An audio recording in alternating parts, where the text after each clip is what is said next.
Good afternoon. I will call the Higher Education, Finance, and Policy Committee to order. I will note for the record that we do have quorum. I will also note for the record that our Democrat colleagues have still not joined us.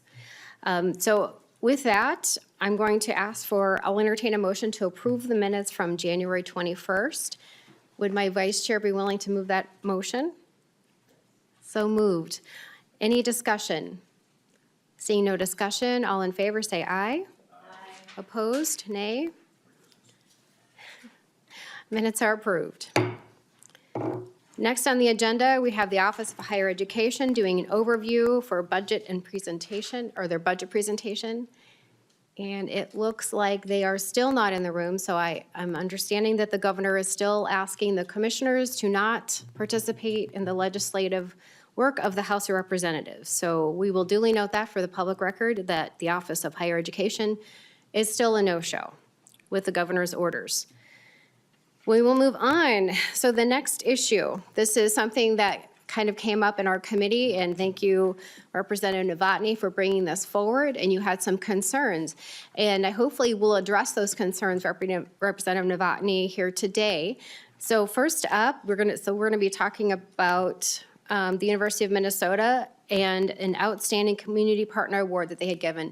But before we get into the testimony, because of some disturbances we've had here in committee, in the House of Representatives, I do need to go through some ground rules.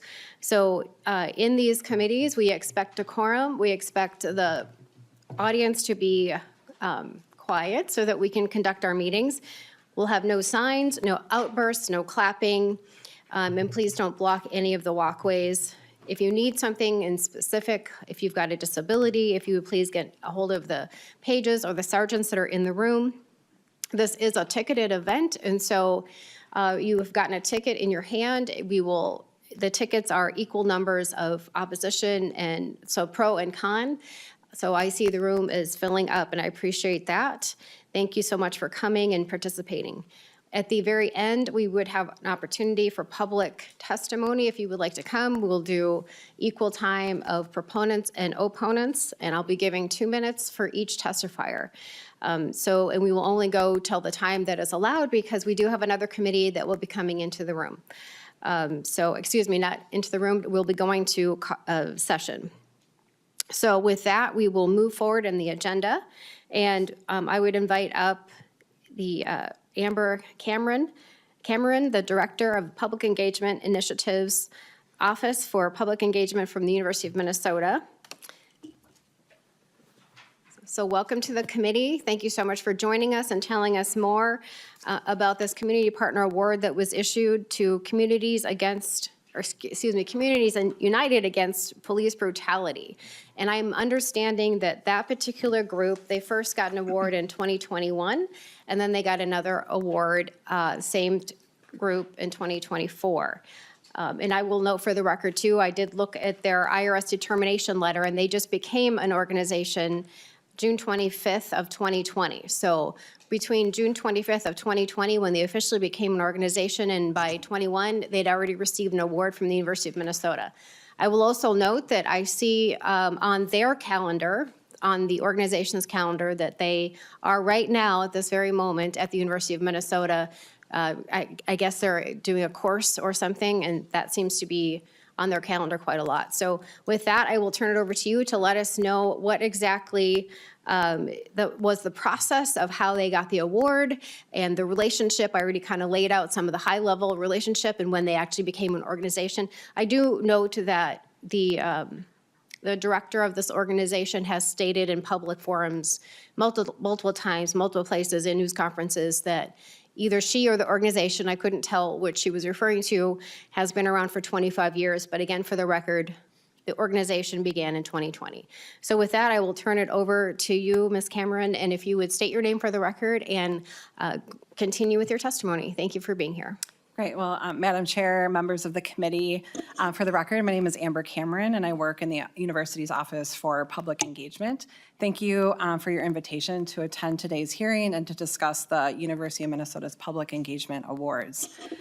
The Office for Public Engagement serves all 5 campuses of the university system in supporting the policies, practices, and culture to foster robust work between university faculty, staff, students, and external partners to ensure that the scholarship of the university is made relevant and useful to the public, especially here in Minnesota. Our office supports partnerships with a wide range of external partners. This includes nonprofits, business and industry, grassroots organizations, faith-based organizations, and government. One of the ways that we create a university culture that supports engagement with external stakeholders is through awards programs that recognize the important work that faculty, staff, and students do in partnership with communities. One such award program is the Outstanding Community Service Awards, started in 1999 by then President Brunix to recognize faculty, staff, students, and university-affiliated community members or partners who, by devoting their time, talents, and expertise to serve the public good, have made significant, demonstrable, and direct contributions to society's well-being. In 2006, when our office was established, we were tasked with facilitating the system-wide awards process on behalf of the university. Over the last 25 years of this awards program, community partners from across the state of Minnesota have been recognized, and both individuals and organizations are eligible to apply for the award.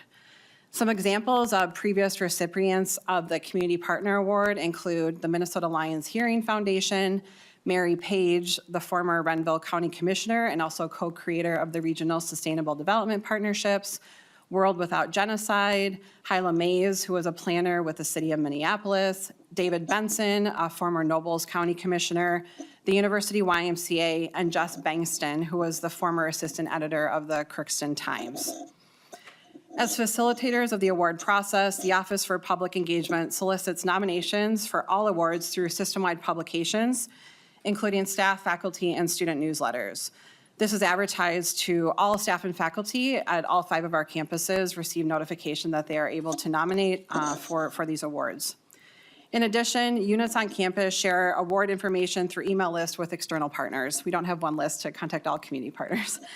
Nominations can come from any stakeholder, including faculty, staff, students, or a community member.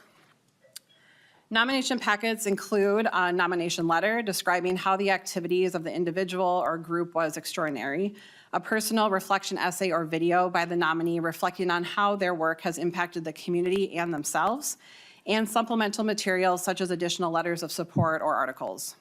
Specifically for the community partner nominations, a discussion is required of how the partner has connected with the university.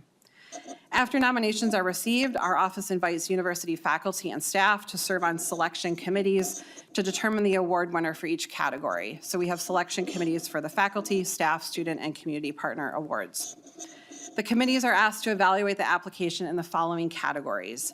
How has the activity affected society in positive ways that foster long-term change? How has the nominee had an innovative approach towards service? How has the nominee produced extraordinary results? And overall, what was the impression of the application?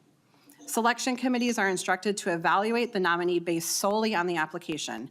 No outside information or knowledge is incorporated into the process. When only one nomination is received, the nomination must still document how the nominee meets the award criteria. If the nominee does not meet the criteria, the award is not presented that year. The selection committee noted that the Communities United Against Police Brutality Award nomination documented longstanding partnership work with the University of Minnesota, primarily through student learning. As a recent example that was noted in the application, university students collected data and drafted a white paper that led to the passage of Travis's Law, a bipartisan supported bill requiring 911 dispatchers to deflect mental health crisis calls directly to mental health teams. Because of the organization's impact on student learning over the past 2 decades, the selection committee determined that the application fulfilled the award criteria. It should be noted that we are sunsetting this award program, a process that began when the university's newest vice provost for public engagement started at the university in Minnesota in October 2023. 2024 was the last year that the Outstanding Community Service Awards were conferred.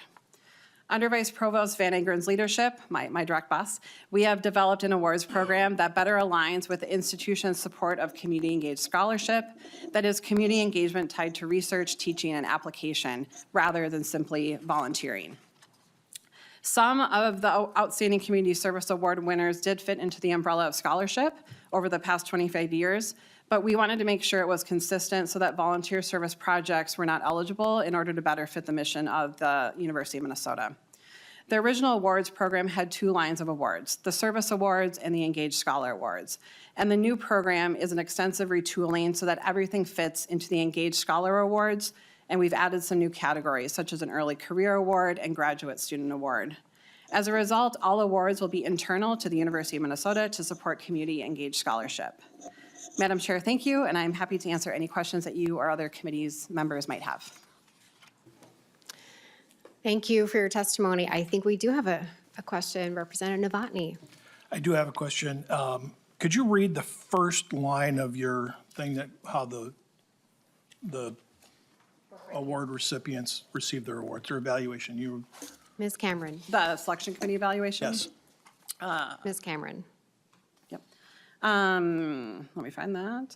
Okay, the committees are asked to evaluate the application in the following categories, that section? Okay. How has the activity affected society in positive ways that foster long-term change? Keep going. That's the exact phrase I was looking for. Thank Representative you. Novotny. Thank you, Chair Rarick. That's the exact phrase I was looking for. And one of the reasons, now we received a letter from the Communities Against Police Brutality President, Michelle Gross, in response to what I said at the January 16th meeting, where I was just trying to find out and get clarification of this posting that was made. And I'd searched through the University of Minnesota website. I'd gone through grants. We had a grant person here. I was trying to get clarification of that. But interestingly enough, one of the things that I've seen in the many times that Ms. Gross has been to committees and standing with groups protesting outside of our public safety committee room or outside of our chamber, it's the actual letterhead from the Communities Against Police Brutality, which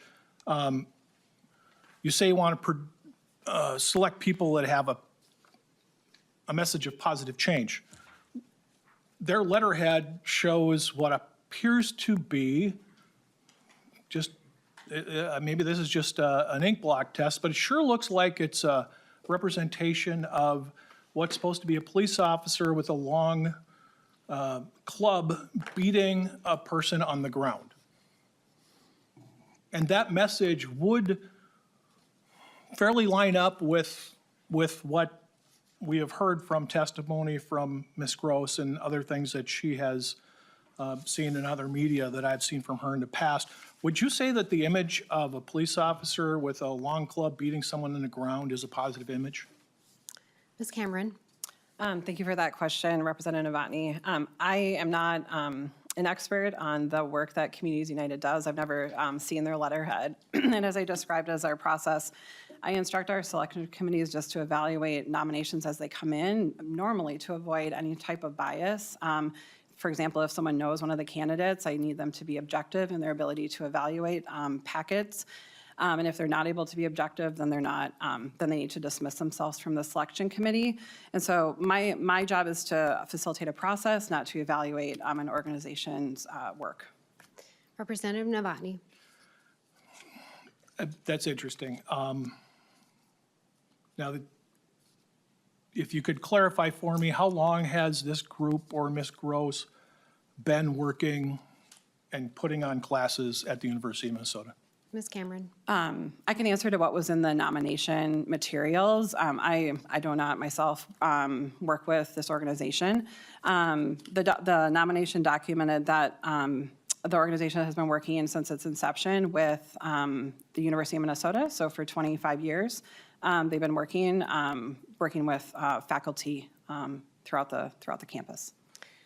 Thank you, Ms. Cameron. And I will come back to you in just a second. So I just want to note again for the record, I do have the IRS determination letter for this nonprofit. They have not been around 25 years, according to the IRS.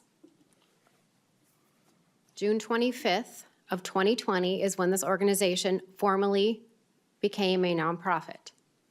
Now, she may have individually been doing things, but they were not an organization recognized by the government until 2020. And I will also note for the record This is their letterhead, and it is as was described. This is a police officer beating a person, and if you look at their title, their name, Communities Against Police Brutality. And as you describe it, that this organization, which didn't exist until 2020, according to the letter, has had a relationship with the University of Minnesota, whether it's a teaching or collaboration or whatever word we want to use, for 25 years. Do you see where we're confused? I can Ms. appreciate. Cameron. Yes, thank you. I appreciate your question, Madam Chair.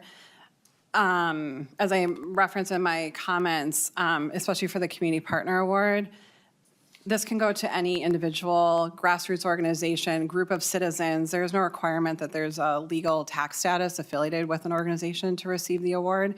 We have many examples over the last 25 years where it's been small groups of people working on issues, like, for example, the work happening with Mary Page and others in rural communities. Those are not formal organizations either, so that's never been a requirement of the award. Okay. Representative Novotny, back to you. One last question. You say work with. What is your understanding of what this work with is? What does work with mean? Are they leading classes? Are they putting on seminars? What does work with mean when it comes to this organizations? And I might also point out, Chair Rarick, that not only is their name on the letterhead, that's apparently trademarked. So what does this trademarked group work with University of Minnesota on? Ms. Cameron. Thank you for that question, Representative. I can speak to what was documented in the application process. There might be other ways in which the organization works with the university. This is primarily work, the documented work was through what's called the Center for Community Engaged Learning. This center works with faculty and instructors across the entire Twin Cities campus, supporting students working externally as part of their coursework. And so in this application, they documented the number of courses and academic departments that faculty have engaged, have provided this opportunity to students to be engaged through their courses. Most often in those course offerings, students are given a range of organizations that they can work with, a list, and then they select the organization that they are most interested in working with as part of their course. Representative Novotny. Thank you. And I just ask these questions because I'll go back to when my youngest daughter was looking at schools, and she was offered a fairly substantial scholarship to play a sport at one of the Minnesota colleges. And in her discipline that she wanted to go into, we walked through the building where her professors and teachers had their offices. And during that tour, I noticed that almost every door of every teacher and every professor in that hallway had doors covered with, I can only describe as the most vile, anti-cop, anti-Semitic, anti-conservative, anti-Republican pictures and posters and cartoons. And it was at that my point, this is long before I got into politics, but I was working in law enforcement at the time. We left and I told my daughter, I said, look, if you go to that school, if they find out who your dad is, they will either crush you or you'll have to hide about who you really are and how you really feel. 2 weeks later, we went to an outstate college and walked through the same disciplines hallways. There was not one thing on one door that indicated any political belief or anything like that. And she chose to go to that school, and I'm glad she did because she was able to express herself in a way that was free of a predetermined way that she would have to think to be able to pass her classes. My concern is if this is what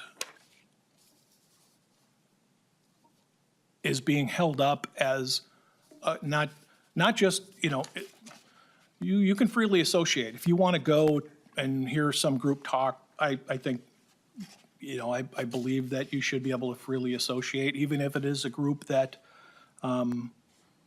they might not agree with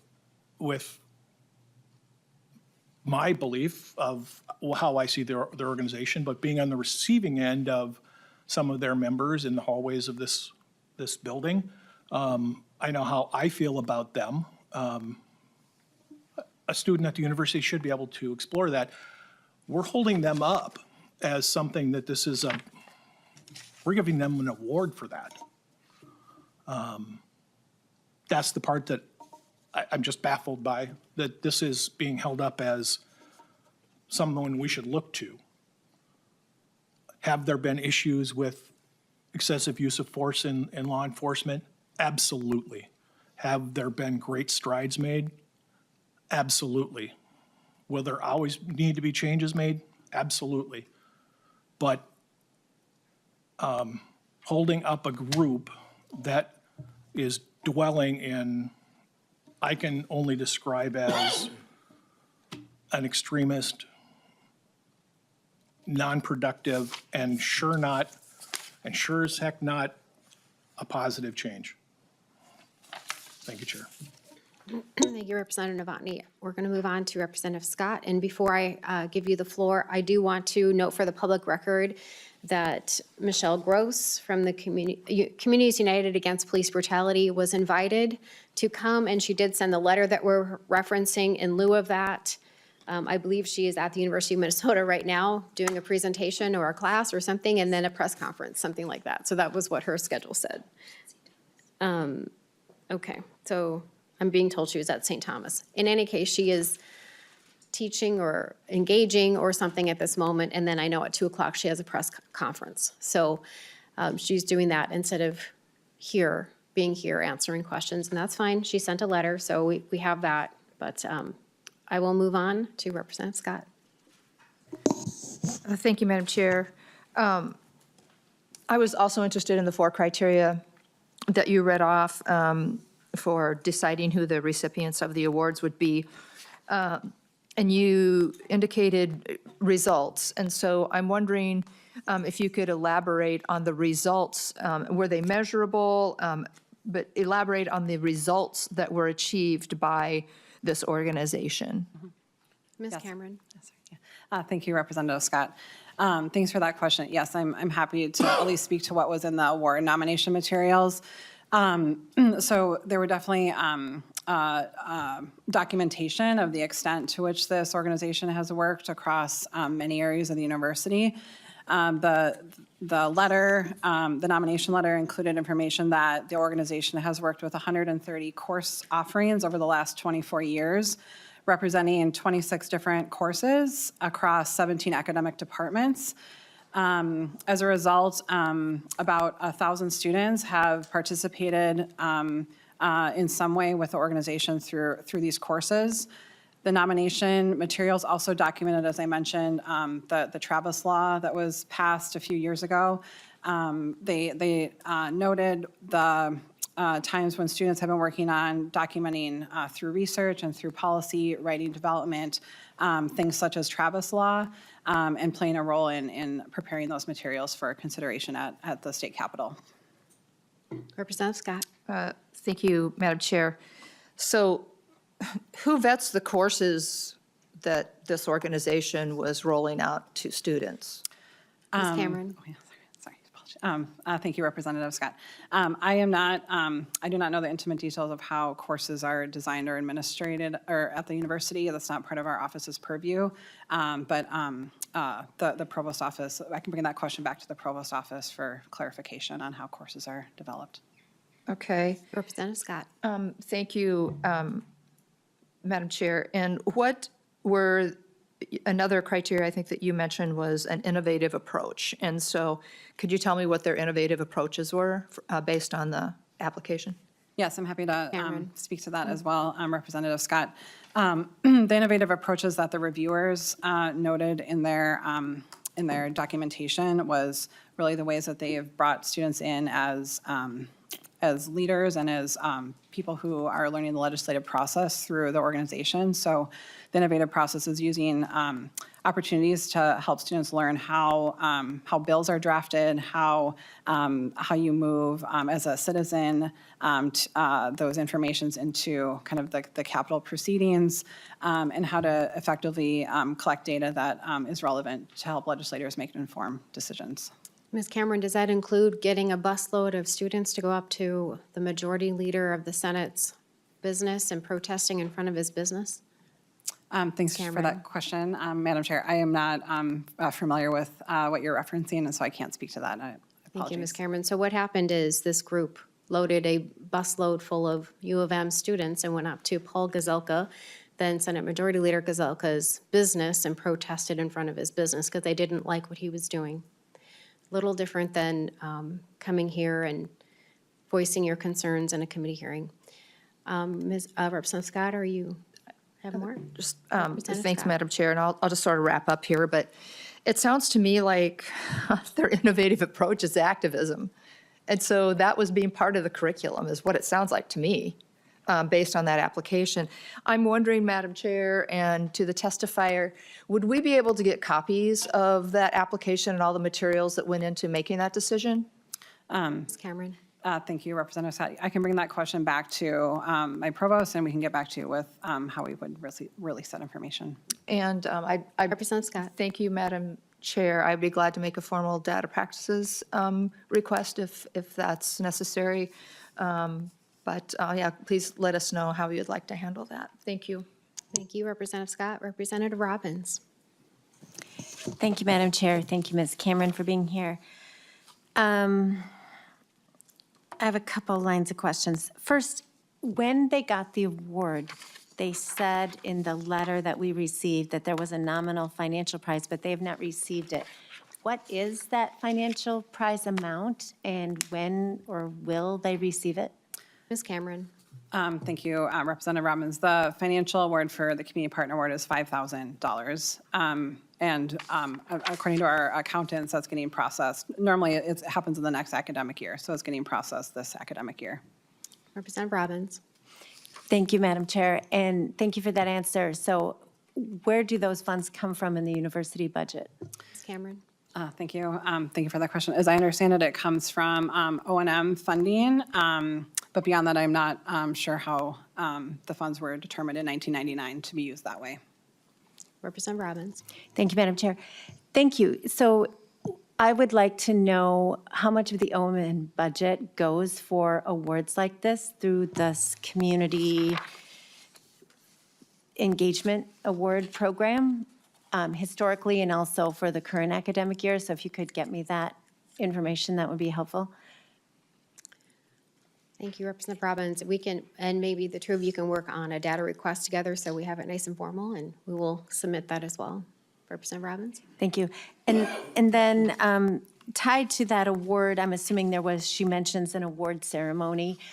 Was there any letter read or congratulations from the university, a formal statement from the university in presenting this award? If so, I'd like to hear what you said about this group. Ms. Cameron? Thank you for the question. So there's a multi-part to this, to my response to your question. First is, yes, we had an award ceremony that our office hosted in December of this year to celebrate the 2024 awardees. Information that I shared today was really what was shared, and there's a video that was made about the work that they do, and so I feel like that captured what was said. So that's on public viewing on our website. In addition to that, the University of Regents has a list of awards in which they celebrate accomplishments across the university system. That's held in May every year. And so the Outstanding Community Service Award since 1999 has been part of that program. And so these awards were recognized in May at the Board of Regents meeting. Thank you, Ms. Cameron. I would note, too, that that video is beautifully produced, and it looks like it's a fairly expensive video. It's a pretty high quality, so maybe we could find out how much it costs to produce the video as well. Representative Robbins? Thank you. And so if there was any sort of formal statement congratulating them or acknowledging what they're given the award for, could you send that as well? Ms. Cameron? Yes, I'd be happy to get those speaking notes. Representative Robbins. Sorry, this will be my last question. Thank you, Madam Chair. So you also referenced the Center for Community Engaged Learning, and that's now the place where all these courses were, and students had the opportunity to choose from a menu of courses and engage with a menu of outside groups that they could choose to work with. I'm assuming then they got credit for doing volunteer work with these different groups? Ms. Cameron. Yes, thank you for the question. So at the university, we have what we call community engaged learning, and as part of a decades-long work in higher education, it's one of the high-impact practices to connect university students with practical work. So this can include internships, capstone projects with outside organizations, work with business and industry. And so, yes, through many of the courses that the Center for Community Engaged Learning works with, students receive academic credit as part of their course to fulfill learning requirements. But it's tied often to reflection and course content. It's always tied to course content. Representative Robbins. Thank you. So I would love to get a list of the courses that are involved in this community engaged learning, and also a list of all of the different potential experiences or internship opportunities that the students can choose from. Ms. Cameron. We can work on assembling that. Thank you. Good, okay. Representative Scott. Thanks, Madam Chair. And if I didn't make it clear before, I'm just curious about the vetting process for both the award winners or any of the applicants, and then the vetting process that goes into any of these partnerships that you have where these students, where it would fall under this community involvement or whatever you named it. I think that we owe it to the parents of these students who are footing the bill for their education to get a little more information on what their students are being exposed to. So if that could be part of our request, that'd be great. Thank you, Madam Chair. Thank you, Representative Scott. Okay, any further questions? Otherwise, we'll move on to the next testifier. Okay, great. Well, thank you, Ms. Cameron, for answering all those questions, and I guess you'll have a few that you'll take with you and bring back. Next up is Silas Simpson, the Vice President of Interfraternity Council of University of Minnesota. Welcome to the committee. Please state your name for the record Silas Simpson. and continue with your testimony. Thank you so much for being here. All right. Hello, all. I'd like to first express my gratitude for the opportunity to speak today. My name is Silas Simpson, and I'm the Executive Vice President of the University of Minnesota Interfraternity Council. Our president, unfortunately, is unable to attend today's hearing, so I'll be reading a statement on his behalf about campus safety and the university's partnership with UMPD. Our experience with UMPD over the past few years has been nothing but positive. Last March, UMPD took over the jurisdiction of the strip between University Avenue Southeast and 4th Street Southeast from the 35W exit to Huntington Bank Stadium, where many of our fraternity chapter houses are located. During this time, our chapters have seen quicker response times to 911 calls, more support for hosting safe events, and observed a more prevalent police presence. UMPD and the university have also supported many of our chapters on a more personal level, dealing with safety concerns specific to our community.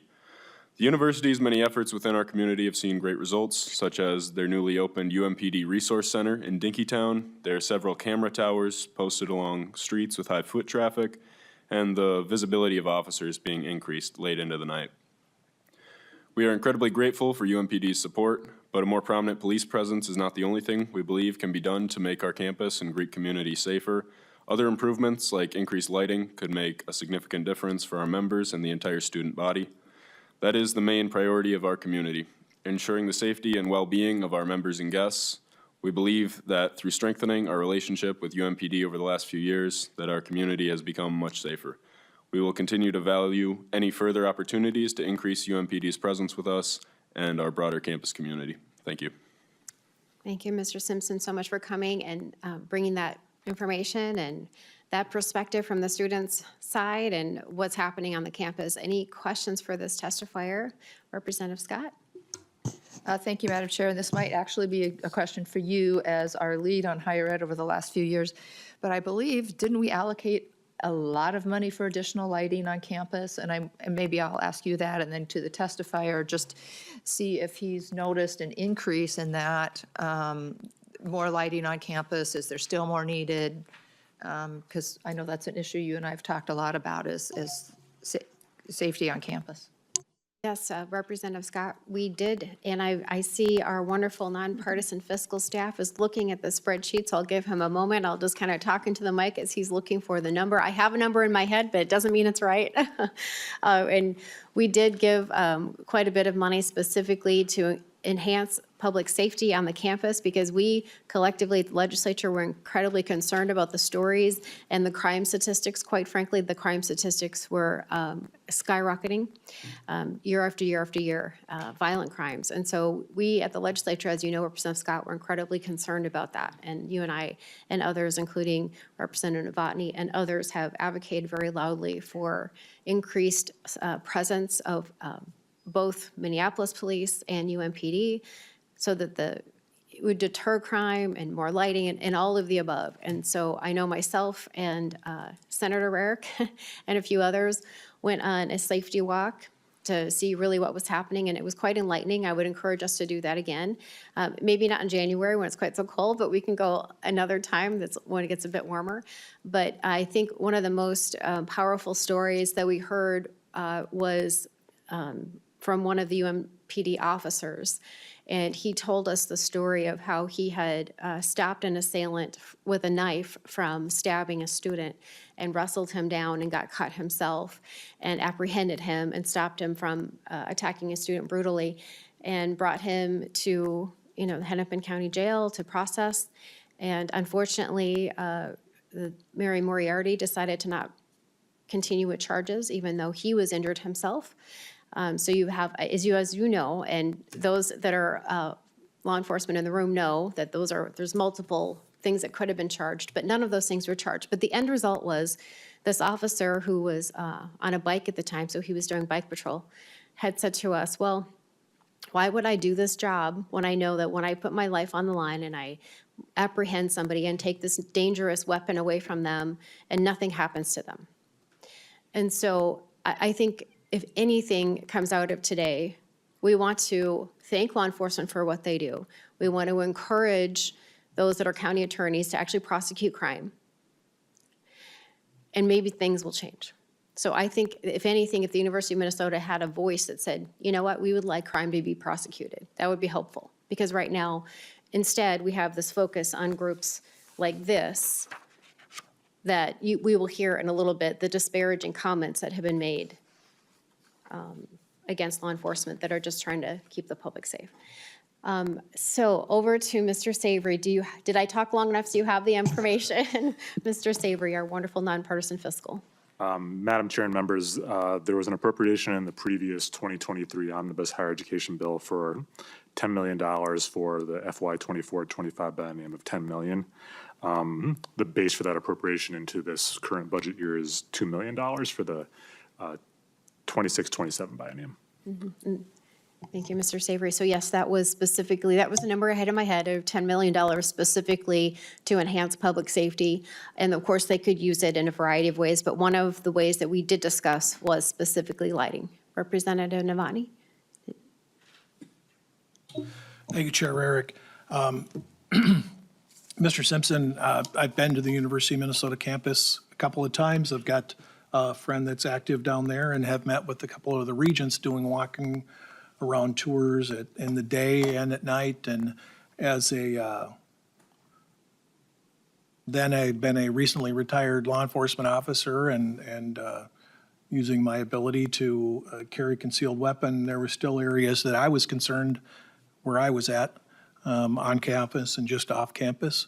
How do you feel about walking around campus and safety-wise? And remind me again when you answer, how long have you been there and have you seen any changes? Mr. Simpson? So I'm in my third year right now, and I can say that the U of M's partnership with UMPD has definitely improved safety over since the partnership began. Representative Novotny, good. Well, that is good to hear. We're heading in the right direction. So Representative Scott, did you have a follow-up? I was just going to ask the testifier, thank you, Madam Chair, if he'd seen some progress, and it sounds like he has, but have you seen progress in the area of lighting? I know that was one of the things you mentioned. Have you seen an increase in that on campus? Yes, I have, but it's a large area. Yeah, so it There's is. always work to do. Okay, thank you. Representative Scott, any other questions for this very young, brave testifier to come forward? We do appreciate it when students come to testify, so thank you very, very much. And speaking on literally the behalf of your council, thank you. I appreciate it. Thank you all. Next, we have Erin Brum, and she is from the University of Minnesota Campus Safety Coalition. And as you come up, we are so grateful that there is a safety coalition. And when we did our safety walk, we did it in conjunction with the Safety Coalition. I've had conversations with the coalition as it was forming and as it's moved forward. So Ms. Brum, thank you so much. Please introduce yourself to the committee and proceed with your testimony.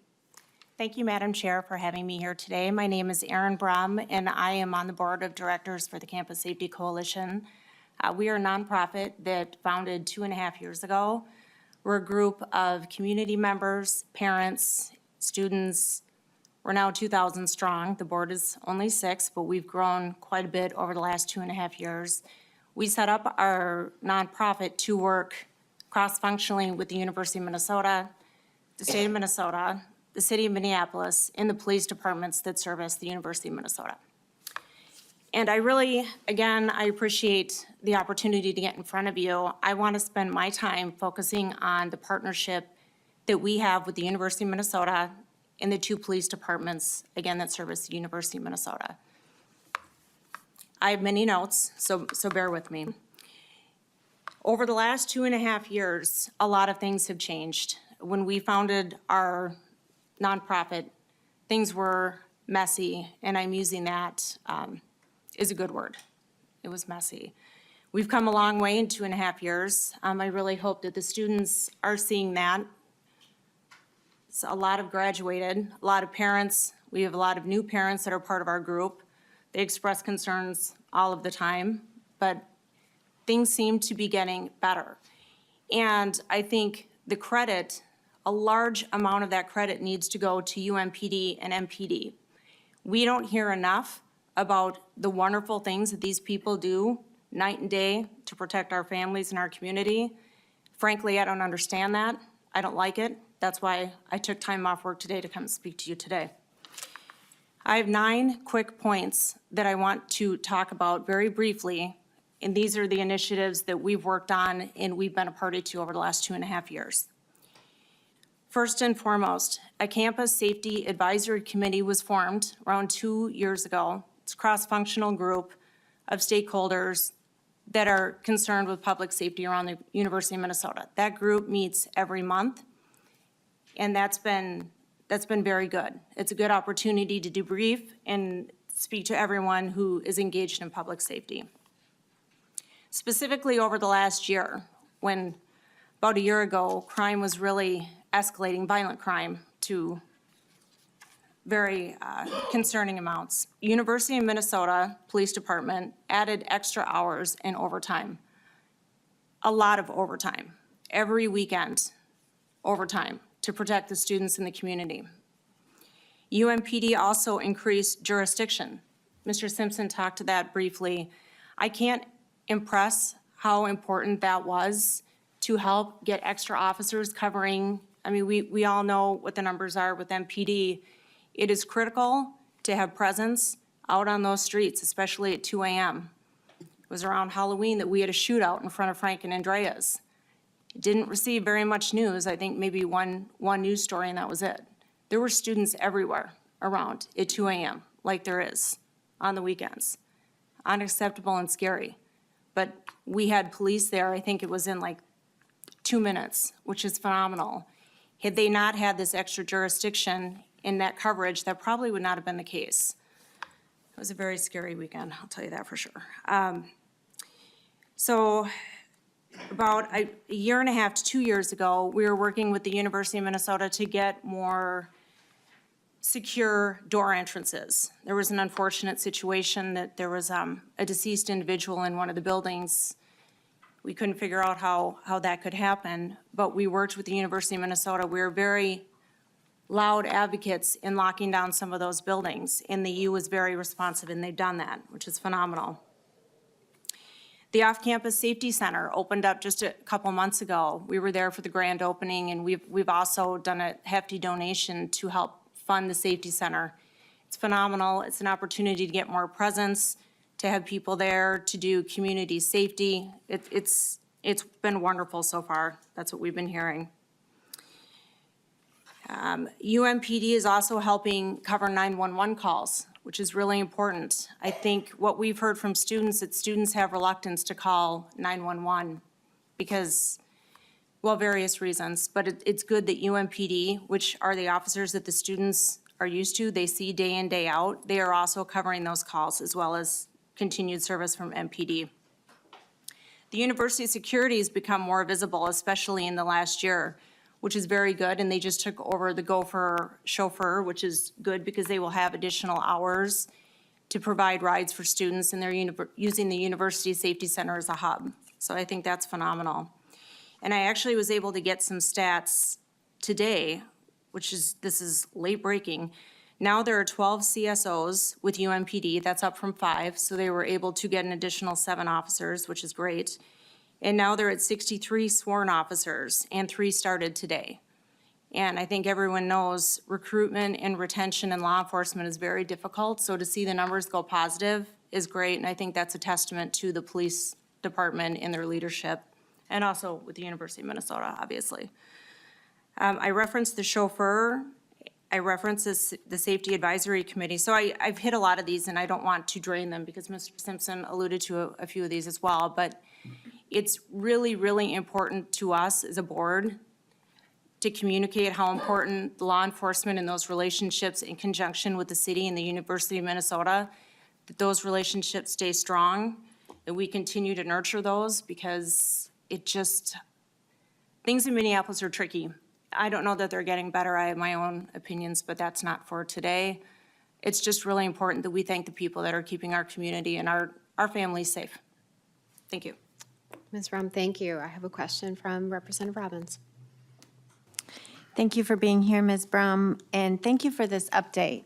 I had followed some of the work of the Campus Safety Coalition and the formation of the Campus Safety Center, so I'm thrilled to see that, but I'm really glad to hear all these partnerships and the improvement on campus. I had a constituent who is a student at the University of Minnesota who was carjacked, and a different one who was assaulted. And so these issues are near and dear to my district and to the families who send their kids to the university from Maple Grove. And I hear about it a lot. So to hear this great report of how much things have improved, I can tell you how thrilled I am. So thank you. And I know your group is all volunteer and has worked so hard to go from a group of parent volunteers to a actual C3 organization, and now to have reached the point of all these partnerships in the Campus Safety Center.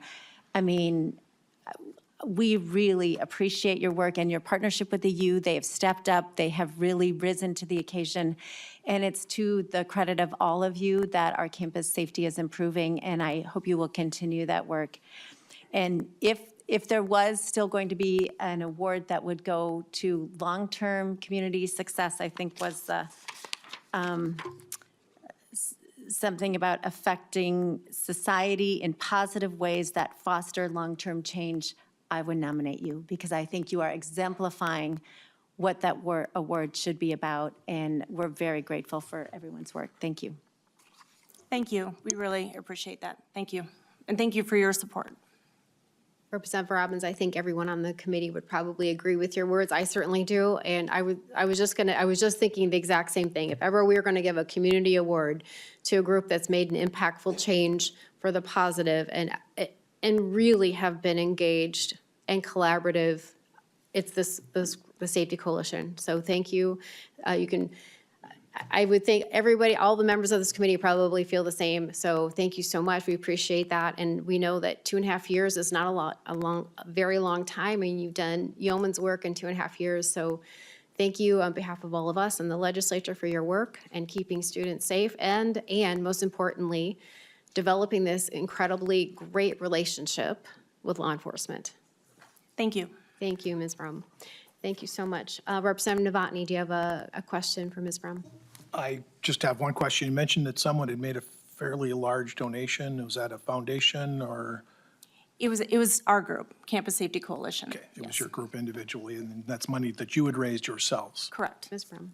Thank you. Good. Thank you, Representative Novotny. Any other final questions before we move on? Great, thank you. Thank you so much. Thank you. Thank you, Ms. Brum. And next up, we have Richard Painter. Now, he has a lot of titles, but I think for today, today he is here on behalf of the Campus Safety Coalition as well. And I know that you're also a professor at the university and probably wear many, many other hats. Welcome to the committee, Mr. Painter, and please present yourself to the committee, your name, and continue with your testimony. Well, thank you very much, Madam Chairman. Thank you, members of the committee, for inviting me here to testify. I am a board member of the Campus Safety Coalition. I am also an employee of the University of Minnesota, as is my wife, Professor Karen Painter.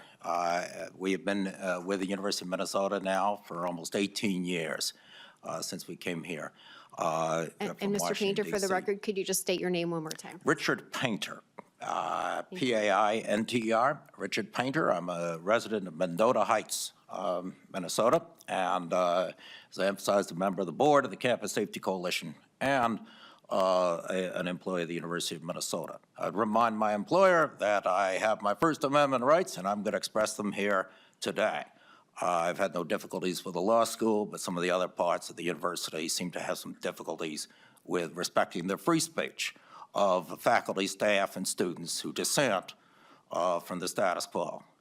And part of the status quo we struggle with at the University of Minnesota is safety. Safety not only on our campus, but in the surrounding communities where our students live. We only guarantee housing for freshmen at the University of Minnesota, and we have less student housing than just about every other major university, certainly most of the others in the Big Ten, and students have to find their housing in the areas surrounding the university. Those areas are not safe, and they've become a lot less safe since 2020. Now, we've had some improvements thanks to the work of the University of Minnesota Police Department and a renewed cooperation with the Minneapolis Police Department. But it is still very dangerous around our campus, and we are concerned about that for our own safety, safety of the people we work with, and of our students. We've had gun battles on Fraternity Row, a dead body discovered at Appleby Hall. Only a year or two before the dead body was discovered at Appleby Hall, I was contacted by a custodian who said that an intruder was coming into Appleby Hall, and she called the police, said that she should call the police, and she was told by staff in Appleby Hall that the police were not welcome in Appleby Hall. And then I was told that a retaliatory proceeding was started against this custodian with our Title IX office, apparently for using incorrect pronouns. I don't know what it was, at 1 o'clock in the morning while cleaning other people's feces off their potties. I mean, this is how people are treated who dissent from the anti-police rhetoric in our universities. And the University of Minnesota is not the only one. And we need to focus on this problem because unlike many other universities around the country, we have a very high crime rate right near our campus, and we're not dealing with it. And that's the point of the Campus Safety Coalition. We organized this Campus Safety Coalition to seek meetings with university officials to try to solve the problem. President Gable refused to meet with us. She called a meeting and then wasn't even there. She was over at Harvard doing something, trying to get another job. Well, fortunately, we have a new university president. And I believe that President Cunningham really means well and wants to turn things around. But we need to recognize we have a serious problem here with campus safety. And, the topic of police brutality has come up. And I was one of the first people to speak out after the murder of George Floyd, because I was speaking out on this issue before the murder of George Floyd. We need to reform policing in Minneapolis and elsewhere in the United States. Racism cannot be tolerated in policing, neither can police brutality. We cannot tolerate it. But the vast majority of officers who have served in this state put their lives on the line every day for our safety and are well-intentioned, good people. Underpaid, undertrained, understaffed. That's the problem. And I fully concur with the conclusions of the United States Department of Justice in the settlement they reached with the city of Minneapolis, and I hope we can fix the problems. We must, with respect to racism and police brutality, and we must do so in every city and state in this country. But I will also say that anybody who says that we ought to defund the police or abolish the police, anyone who uses that kind of rhetoric is either a criminal or an idiot. And we need to stand firm for the vast majority of people in law enforcement who put their lives on the line for us. I would have given an award to the brave officers of the Minneapolis Police Department and the St. Paul Police Department who we need to help us stay safe on our campus. And I hope we can work together to assure a safer environment for learning. And that's what we ought to be spending our money on, is teaching students and protecting students, rather than a bloated administration with lots of awards going on all over the place, this, that, and the other thing. Let's get back to basics. We're here to educate students and keep them safe. That's the purpose of a university. Thank you, Mr. Painter. Any questions from the members? Okay, great. Well, I guess you said it all, Mr. Painter. Thank you very much for having Thank me. you so much. It's always good to have you. Next up, we have Brian Peters, who is the Executive Director of Minnesota Police and Peace Officers Association, MPPOA. And Mr. Peters, this committee hearing was sort of birthed out of a question that Representative Botany had posed. And I believe you're kind of in the middle of that question. So I'm going to turn it over to you to introduce yourself to the committee and let us know kind of the situation of how did we get here? How did this group end up with this award, and how does that affect MPPOA and the rank and file officers? Mr. Peters. Well, thank you, Chair Rarick. Members of the committee, my name is Brian Peters. I'm the Executive Director of the Minnesota Police and Peace Officers Association. We represent over 10,500 rank and file police officers across the state of Minnesota, to include Minneapolis PD and U of M PD. I also want to note that I'm an alumni of the University of Minnesota, graduating in 1998. Yes, I'm showing my age a little bit. With a BA in political science and a minor in criminology and social deviance. I want to first tell a personal story because it's been a long time since I attended the University of Minnesota. On a flight back from India, I met a couple that was sending their son to the University of Minnesota. So on the plane, struck up a conversation, and they realized that I was from Minnesota. They said they were going to send their son to the University of Minnesota. They live in Dubai. And so we started talking about the U. They were on their way to Minnesota to check out the campus, and I invited them to show them around, which I did.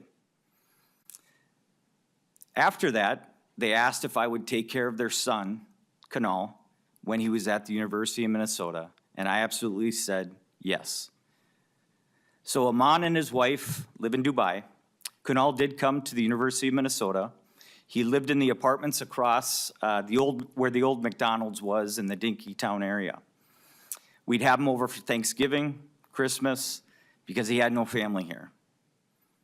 I started seeing a pattern of violence when I would get a call from him saying, "There's been a shooting outside of my apartment, what do I do?" I started getting phone calls from his parents in Dubai asking what is going on. And I reassured them that the University of Minnesota Police Department is top-notch, and I will make sure Kunal is protected. Eventually, it got too bad for their parents that they pulled Kunal from the University of Minnesota, and he now attends college in Canada. I've also been involved with the Safety Coalition.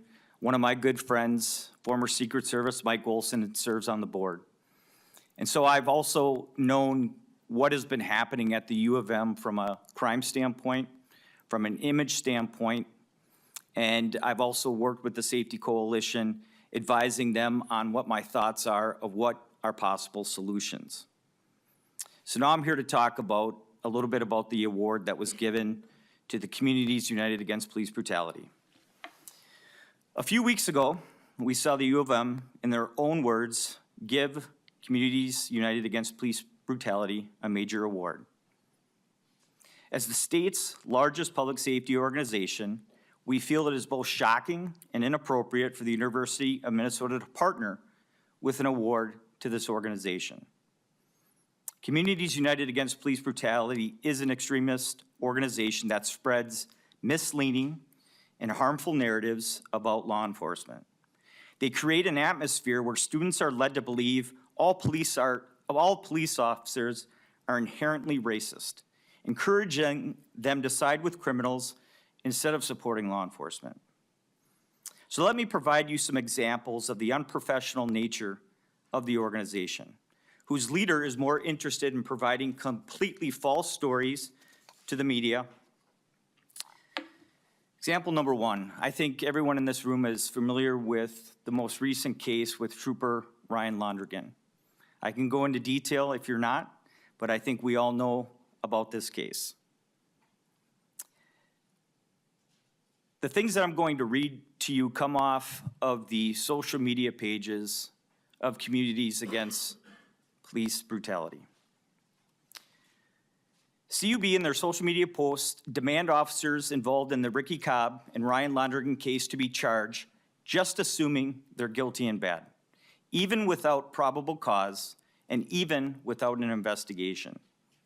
This is a violation of the Constitution, and in addition to leading a false narrative about police. August 2nd, 2023. Why the hell is the Minnesota Department of Public Safety investigating itself? This is a media release from them. And bear with me, this is the longest one I'll read, but I think it's important. When the incident happened on Highway 94, within minutes, this organization got on social media and alleged that Ricky Cobb, who died in this incident, laid on the ground for over 20 minutes without any medical attention from law enforcement and the troopers. If you watch the video, that is completely false. They immediately rendered medical attention to Ricky Cobb. Community United Against Police Brutality joins the demand raised by the Racial Justice Network and others to charge the 3 troopers involved in the brutal killing of Ricky Cobb in the early morning hours of July 31st, 2023. Those troopers made a traffic stop, supposedly for a broken taillight, and we all know, if we watched Colonel Langer when he held his press conference, he showed the video of Mr. Cobb passing the trooper who was stationed on the highway with no taillights. But in their post, they alleged supposedly. No, that was the reason. Mr. Cobb was killed. Their conduct was outrageous and violated the law. So again, August 2nd, 2023, this is just days after July 31st. The investigation had just started and information was coming in. The Bureau of Criminal Apprehension has been called to investigate. However, they are part of the same Department of Public Safety under which the Minnesota State Patrol operates. It is completely inappropriate to have one division of the state agency investigating another division of the same agency. That bias is obvious. We demand that an independent use of force investigator with no ties to any part of state government be brought in to investigate this matter. And we echo the demand that these officers be charged now. Again, keep in mind, no investigation, they have constitutional rights. The evidence is damning. These officers engaged in excessive, unnecessary force, including deadly force that killed Mr. Cobb and endangered others. Has anyone else in the community engaged in this conduct, they would have already been arrested and charged. The standard for law enforcement officers must be even higher. Another example where Communities Against Police Brutality creates a false narrative referring to police officers as murderers, but the case was dismissed, and also the civil case was dismissed. These words are powerful. August 6, 2023. There is no excuse for murderers to remain loose in our community. They did a call to action, call Governor Walz and demand he fire the state patrol officers that killed Ricky Cobb. Another example uses explicit language to describe someone who was convicted specifically to anti-cop fear and protests. November 15, 2023, and they're referring to the Derek Chauvin motion to appeal his federal conviction. This murderous a-hole knows what he did. Cops are so used to getting free passes for their conduct that he just can't get over being prosecuted. Rot in hell, dude. They create another false narrative to members of the community that police intentionally incarcerate children. December 26, 2023. This is ridiculous. Cops are constantly looking for new ways to suck even little kids into the criminal justice system. Judges shouldn't help them with it. And this is a case out of Mississippi, where a 10-year-old was offered probation for urination. But they don't mention that in their post. It makes it seem like this is a Minnesota problem, that cops want to incarcerate kids.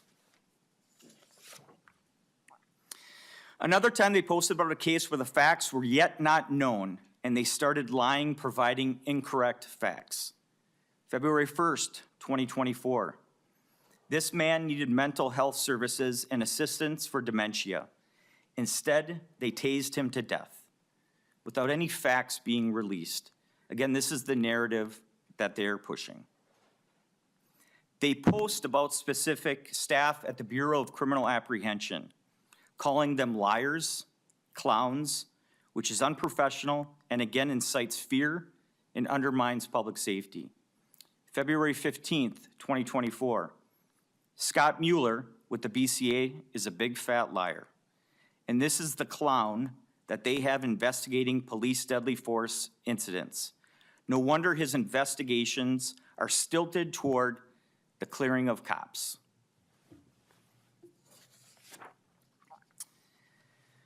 Falsely accusing of police breaking the law. The officer in this incident was found to be reasonable in his force. This is 2 years ago, February 2nd, 2023, Minnesota State Capitol Rotunda, first angel anniversary of Amir Locke. That was a case out of Minneapolis. Pay attention to Michelle Gross, Communities United Against Police Brutality, when she tells us of the complete failure of the Minnesota legislature to pass any kind of meaningful measures to rein in violent police or hold them to account. While many will be quick to point their finger at the Republican caucus, Michelle calls out the Democratic Party DFL leaders, such as Melissa Hortman, that chose to hold back bills that had already cleared committee, a huge hurdle in Minnesota, in holding from floor votes because they were more interested in holding their seats than doing the right thing for Minnesotans. That was then, this is now. The DFL holds every part of our state government, and they still have not managed to put forth any substantive bills to hold killer cops accountable. What's the excuse now? So not only do they go after law enforcement, they go after both parties of the legislature. Here's another unprofessional tweet, March 22nd, 2024. And this is in response to the Trooper Ryan Londrigan case, when she had immense pressure of charging this case to begin with. March 22nd, 2024, again, we elected Mary Marty to do the job she is doing. Walz, Ellison, and all these outstate legislators need to shut the F up. More posts on how cops frequently lie. June 3rd, 2024. We are outraged that charges against killer cop Ryan Londrigan, who murdered Ricky Cobb II, were dropped. The reasons given by the county prosecutor are just plain BS. Cops frequently lie to claim they saw someone reaching for a gun when the video evidence doesn't show that. Claiming he was never taught to extract something from a moving car is asinine. Some things are just common sense. They also, in the Ryan Londrigan trooper case, accused the governor of colluding with the attorneys to deny justice, when the case was ultimately dismissed by several judges, again siding with criminal activity before the courts even determined justice. June 5th, 2024, Governor Walz collaborated with Londrigan's attorneys to deny the Cobb family justice. If you remember Officer Kim Potter's trial, and if you followed the closing arguments in that trial, the prosecution from the AG's office, Matt Frank, talked about the importance of Officer Potter, when this was all said and done, of how we could turn this into a positive. And one of those ideas was to have Officer Potter go out and train officers. And that's what she decided to do after her prison sentence. She wanted to give back. And if you've ever heard her speak, she took full responsibility in what happened that day. And she is very adamant about that and very apologetic and sorry. She has to live with that for the rest of her life. September 15, 2024, at best, Kim Potter is incompetent and a racist. She has no business training other cops. They also tell lies about police officers and what they said, spreading false information to defame police officers and breed distrust. August 7th, 2024. This is outrageous. Potter never expressed remorse for killing Dante Wright. In fact, she never even said his name throughout the trial, referring to him as the suspect the entire time. She has nothing to teach cops except how to get away with murder. And as I said, she has gone around and spoken about this and uses his name all the time. December 3rd, 2024. This is a case out of St. Paul. Bastard cop, I'll say that again, bastard cop Palkowicz, who savagely beat Frank Baker, thought he was going to skip out on 2 years of a prison sentence, again using inflammatory names towards law enforcement and the profession. Here's a December 2024 post about Minneapolis cops. They're all rude jerks. These are rude jerks who just got a 21.7% pay increase. In addition to these examples, the University of Minnesota has had some more troubling examples of partnering with anti-cop groups. A few months ago, the U of M paid another anti-police activist who spreads proven lies about police, Ms. Toshira Garraway, to go to New York and speak at the United Nations. I can't imagine a situation where it would be appropriate to fund that trip. This is a 2009 case out of St. Paul, where Ms. Garraway has testified in committees about that case of St. Paul police officers brutally killing her then fiance, having canine dogs bite him all over, and then throwing him into a trash dumpster. I have the complete case. I have the complete video. None of that is true. However, she's been allowed to come to this very body and make those claims. As I said, this case was 2009. The chief of police at that time was former Commissioner John Harrington. The investigating agent from the BCA was now Superintendent Drew Evans. The PIO, Public Information Officer of the St. Paul Police at that time, is now Commissioner Paul Schnell. The facts do not lie in that case. And I would be happy to provide not only the video of that day that shows Mr. Teagan fleeing police after a traffic stop, crashing his vehicle, and then hiding in a recyclable dumpster. It'll show the St. Paul Police searching for him, and a large thunderstorm comes through the area, so they call off the search. They resume search after the storm passes. Again, they used canine dogs, and near this trash recycling bin, so it's a large dumpster, was also trash dumpsters, you know how some restaurants have those big vats of used oil that they used, so a scent was never picked up. The theory is that he fell asleep, and shortly thereafter, the recycling truck came and picked up the recycling. They later found him in Invergrove Heights at the recycling center. The cause of death was asphyxiation from probably getting crushed. This police officer is still on the job today and has, for the last 10-plus years, been mocked, threatened, still to this day. When does it end?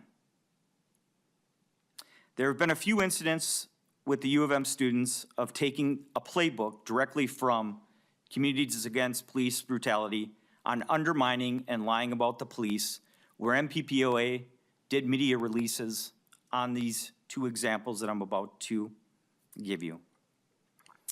In February of 2021, U of M police received a call of a robbery and immediately investigated. They stopped to talk to a student who matched the suspect description and quickly realized he isn't part of the situation.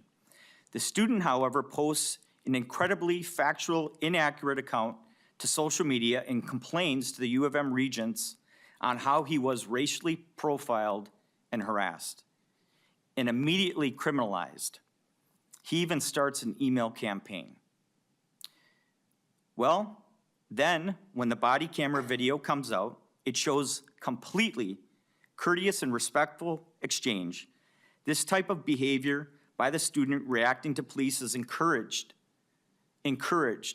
by Communities Against Police Brutality. This division against police using false statements and fabrications. Another example, in April 2021, a U of M student leader advocates for the illegal actions of disrupting and impeding the U of M police, such as swatting and impeding public safety work and making false 911 calls, wanting to make officers, quote, a living hell, and use up their resources.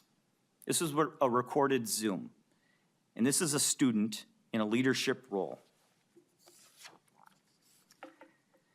This is a felony level crime and would lead to the loss of safety services on campus if that were to happen. These types of actions are clearly encouraged by organizations like Communities United Against Police Brutality.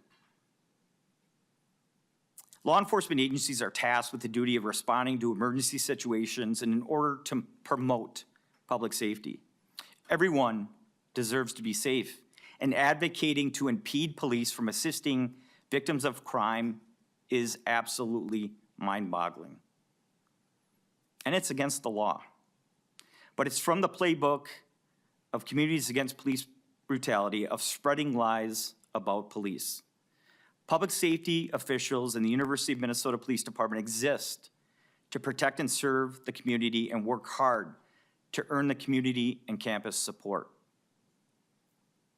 As I stated at the beginning, the U of M PD are members of my association, and I have many talks of what they deal with. We could sit here for hours and talk about the negativity that they're faced on a daily basis.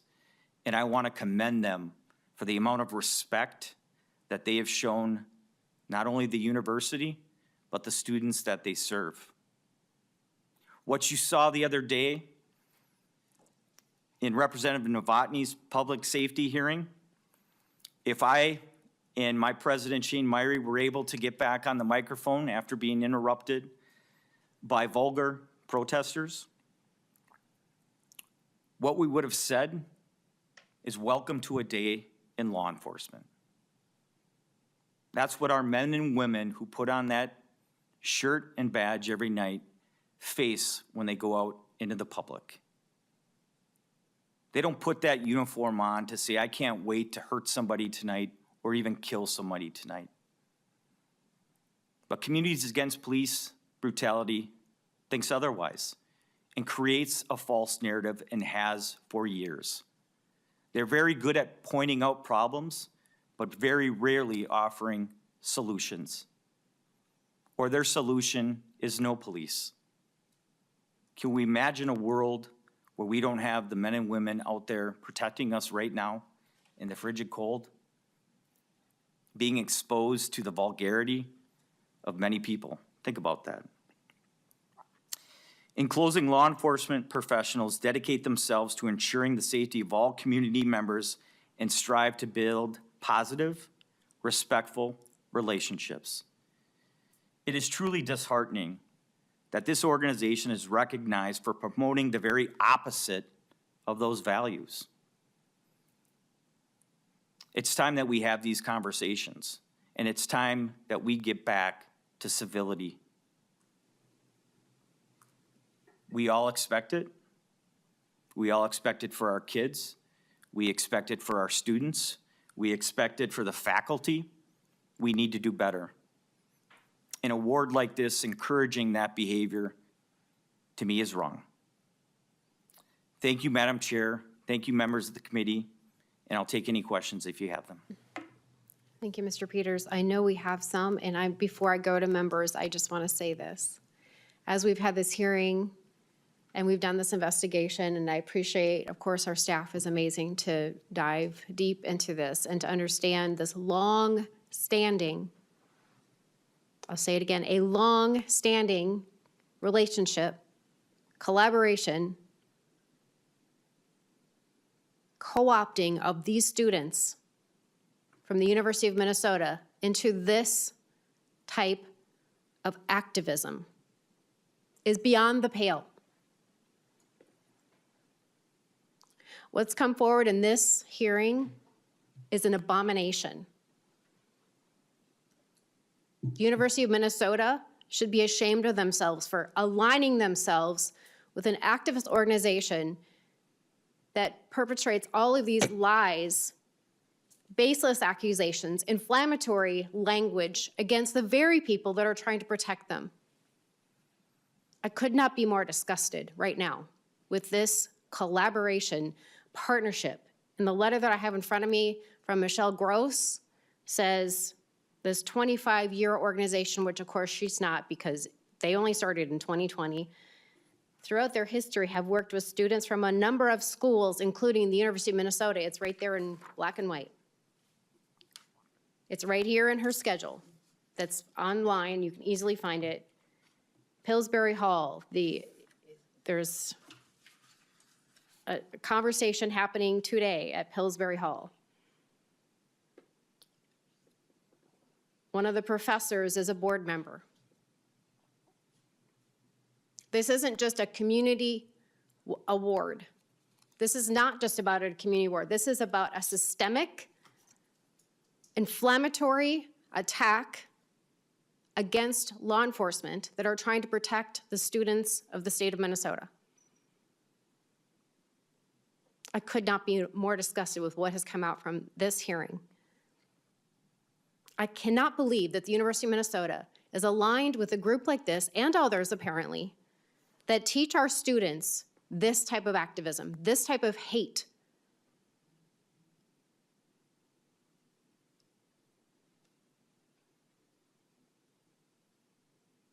I can only imagine people like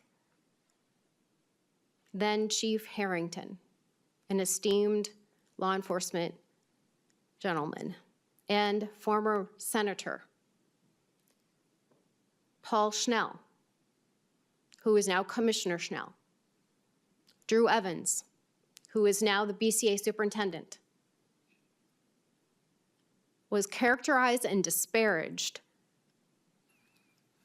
by someone who was sent to the United Nations by the University of Minnesota. I don't even have words. I am so upset by this testimony.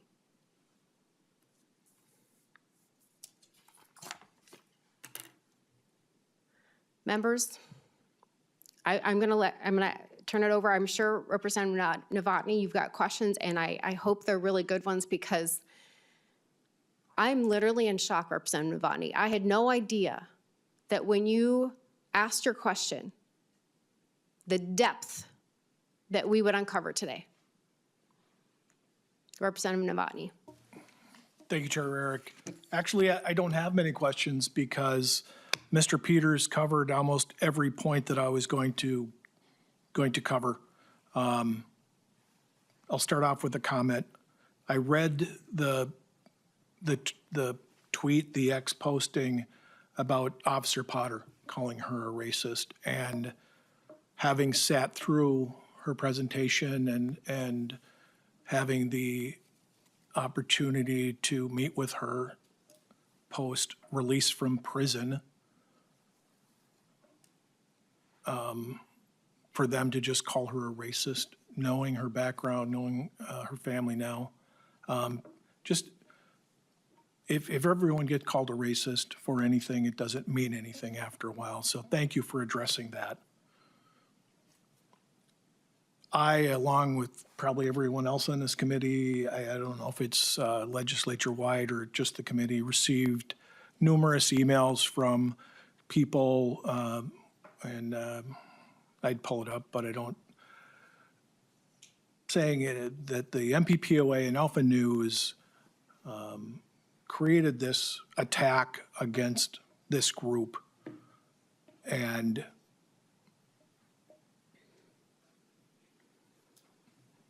Mr. Peters, you were a police officer for several years. And during the course of your law enforcement career, you've investigated cases, some involving probably some pretty severe violence, and had to write a report and testify in court. And you presented facts. Would you consider it an attack to report the truth? And I say that because when I looked into this community, this group also, everything I've saw is online. I don't think there's a thing you said or reported that wasn't publicly available. There's not some secret database that you went to. You Googled it, or you went to Twitter or X and it was right there. As you're aware, I sat through those presentations that you talked about where a lie was repeatedly told and was allowed to be told by the then public safety chair, knowing it was a lie, and repeatedly told and contradicted and pointed out that it was false. So yeah, it's a comment, it's a question. Do you consider it an attack to report the truth? Mr. Peters. Madam Chair, Representative Novotny, these are my words, but the facts are the facts. And this is just a drop in the bucket when it comes to Communities United Against Police Brutality. Just a drop in the bucket. As a former law enforcement officer and in my current position and even in life, the facts matter. And when groups like this are out there distorting the facts, creating a false narrative, attacking people personally, attacking people professionally, and allowed to continue that is wrong. And that's why I'm glad this hearing happened today. And as we've heard from the Safety Coalition, it's taken grassroots effort to make changes. And I've had conversations with the University of Minnesota, and I think we can all agree that it depends on who's in leadership.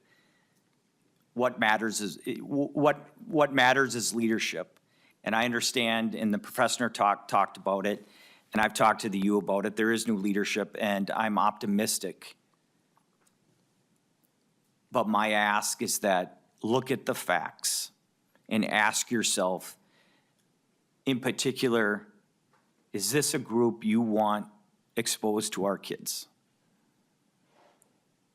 Creating the false narrative, creating the lies, calling police officers murderers, racists, rotten hell, calling legislators on both sides to shut the F up.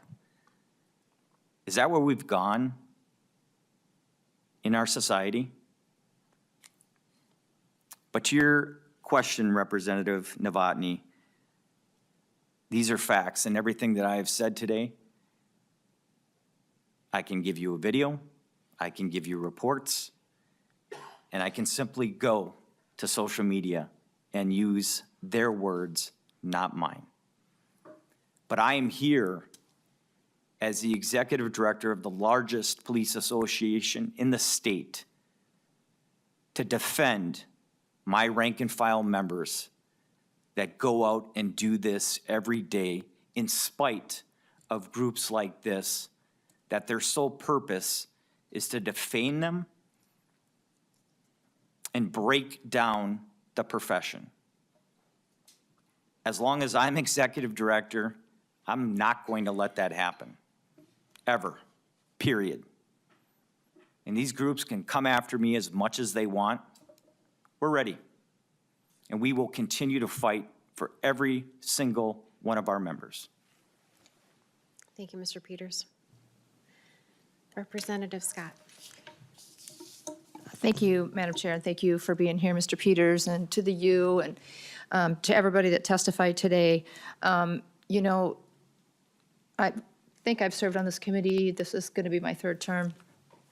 And since getting on this committee, we've heard about the problems with violence at the University of Minnesota campus, Twin Cities. And so it just seems like nothing was really being done by the university, maybe, and I don't know all the facts, until this, the parents and the local community got together and formed this coalition to try to advocate for safety on the campus. And part of the solution to all of this and having more safety on campus is building good relationships with law enforcement that are there. And the group that we're talking about today that received this award and others like it, the fact that they're able to be on the University of Minnesota campus and stirring up this kind of animus and hatred toward law enforcement is directly antithetical to what this group is trying to do to create safety on the campus. And why there has been so much consternation, even, you know, getting the previous president of the university to like publicly commend the law enforcement that they have there. And I hope that the university will look closer, will do more vetting of these organizations that they try to partner with and put before these young skulls full of mush, as they used to, as Rush Limbaugh used to say, right? These young people who are their brains are still forming, right? They're not fully formed until 25. And so to put this sort of hatred and everything out there and the out and out lies, the out and out lies, that's really disturbing. And I know, and I don't know if it's still in existence, but back in the day, remember when we heard all about disinformation and all these college campuses were getting these departments that were supposed to deal with disinformation, and I looked up, University of Minnesota had such a department. I don't remember now what it's called. I could look it back up and see if it's still in existence. I think that it is. But they didn't look into this disinformation. They were very selective about the disinformation they looked into. And so, as Representative Novotny said, yes, there have been bad actors and will probably always be bad actors in whether it's the police force or any other line of work. But to categorize all of law enforcement, as this group seems to have done, is toxic to young people and their future and their safety. And I find it's disturbing. I hope that the university will look into some of this stuff and be more choosy about who they partner with in the future. Thank you, Madam Chair. Thank you, Representative Scott. Any other member questions or comments? Okay, Representative Allen. Thank you, Madam Chair.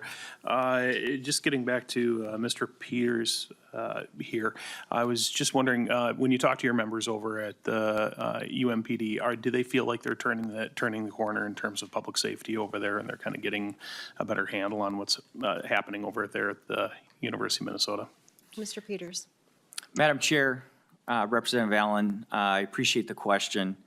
They're optimistic with the new leadership coming in. You know, one example that I talked to that was being advocated by some of the activists a year or two ago was they wanted to take the guns away from the University of Minnesota Police. Mm-hmm. That's just ridiculous. And I think that the chief and the administration have an up-road climb sometimes with the Board of Regents. And I know that Chief Clark does a very good job trying to navigate that. It's kind of like me reporting to a board. I have 13 different bosses. And, you know, all my bosses are great, just for the record. But, you know, in a culture like that, you deal with a lot of diversity, which is good. We should be able to have conversations and not draw that line in the sand or not point the finger at somebody is wrong or somebody is right. One of the things I enjoyed about attending the University of Minnesota is my classes were on the West Bank the majority of the time, but I would have to go over to the East Bank, and they have that long bridge. And when you walk that bridge, you know, there's paintings from different organizations as you walk. And that always, you know, struck me that here's a university that offers people to express what they believe in. And that's good. That's okay. It's when you cross the line, which from my organization standpoint, this organization crosses the line 24/7, 365 days a week. They do not want cops.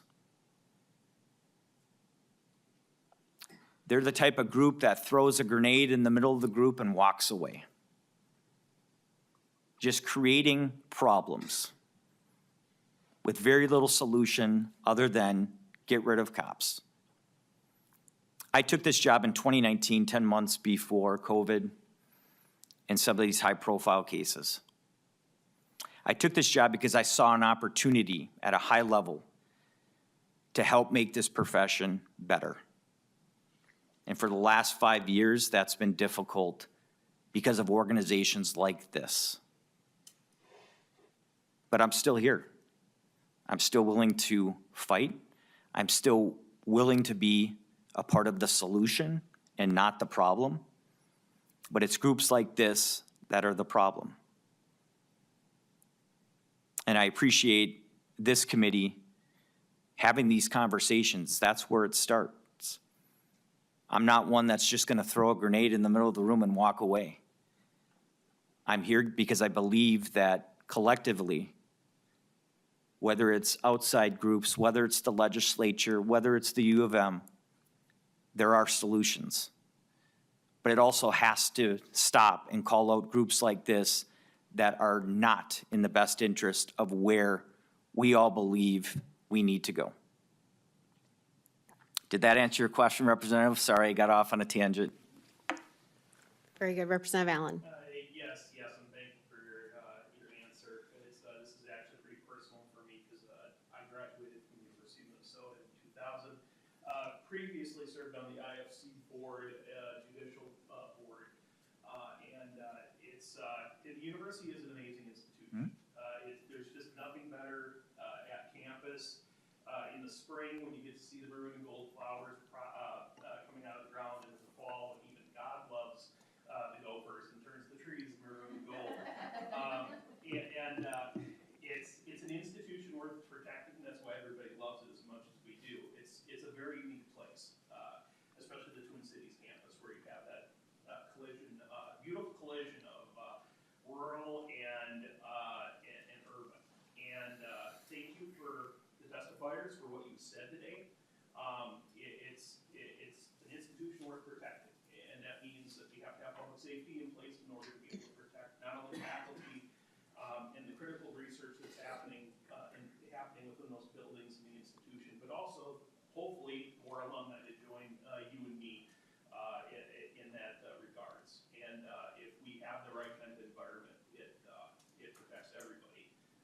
We need to be leading in the right things in the Big Ten and not crying.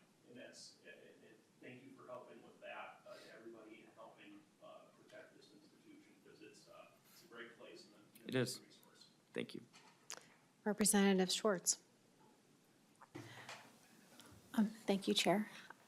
Brian, I just had a comment. I was actually in the room that got disrupted, in the committee room that got disrupted. And the foul language, the vulgar that came out from the protesters, I was very unsettled. I've never heard anything like that. And the fact that they're a mere feet away from me and there was nothing that we could do. And I remember looking over at Chair Novotny, looking over at the Sergeant of Arms, going, what is going on? How is this continuing to happen? This has never happened to me before. I've never felt more like, I literally felt like a piece of garbage, and that's what they were trying to make me feel. And it wasn't for Chair Novotny just saying everything's going to be fine, everything's just, it's okay. When I later spoke to you after that, you said, this is very normal for us. This is an everyday thing. When I went back to my quarters, I was like, how could this possibly be normal? And you were like, and I was just remembering the conversation, like, they have their freedom of speech, they're allowed to do this. And I'm like, I've never been so disrespected in my entire life. And the fact that you say, this is very normal, we deal with this every single day. I don't know how that became normal. It shouldn't have ever been, but I just want to thank you so very much for all the service. I want to thank the testifiers today, the Safety Coalition, the mama that came and took the day off from work, wanting to ensure not only her family, but other students' safety. Richard, I thank you for your testimony as somebody who's working at the U of M. Again, thank you so much for your service. Thank you. Thank you. Thank you, Representative Robbins, and we've got about 3 minutes left. I'll be quick, Madam Chair. Oh, it's fine. I just want to thank you for your testimony, and also want you to convey to your officers at UMPD and the Minneapolis PD how much they are appreciated by the students. The students I talk to in my district, the parents who have gone through carjackings and assaults with their students on campus, they have nothing but praise for how their student has been helped and the professionalism of the UMPD and the Minneapolis PD. And I know the campus safety culture is improving, and they are so grateful. So I just hope that one of the messages from today is that you hear from us as legislators, but also on behalf of the people in our districts, that they are deeply appreciated. Representative Robbins. Thank you, Madam Chair. May I respond to Mr. Representative Peters. Robbins real quick? Thank you for that. And, you know, we're optimistic. We're more optimistic in this profession than we've ever been before. And it's conversations like this that expose groups that are a problem. And it reminds us to continue this conversation. This shouldn't be a one and done, because people are depending on it, lives are depending on it, and that's our job, and we'll continue to do our job. But it's people like yourselves that understand that and will help us get to where we need to be. And from all 10,000 plus members that I represent, you have our commitment on doing that with you. Thank you. Thank you, Mr. Peters. So before we close, I just want to make sure there isn't anyone in the public that also wants to testify that haven't signed up in advance. Anyone from the public? Okay, seeing none, then I'll go to my closing, unless you have anything else, Mr. Peters. No, Chair. Very good. Any other members? Seeing none. Okay. I would urge, because I cannot direct the University of Minnesota, to look hard and deep at themselves and the relationships and the partnerships that they currently have, and is that really in the best interest of the student, of the community, of the state? I question, after hearing everything today, that they are making good choices in those partnerships and those relationships. So Mr. Peters and other testifiers, thank you for coming and sharing facts. And I always say, let's live in the land of fact and truth. I like to live on the lane of facts and truth, not accusations, inflammatory statements, direct lies, baseless things. And with that, we are adjourned.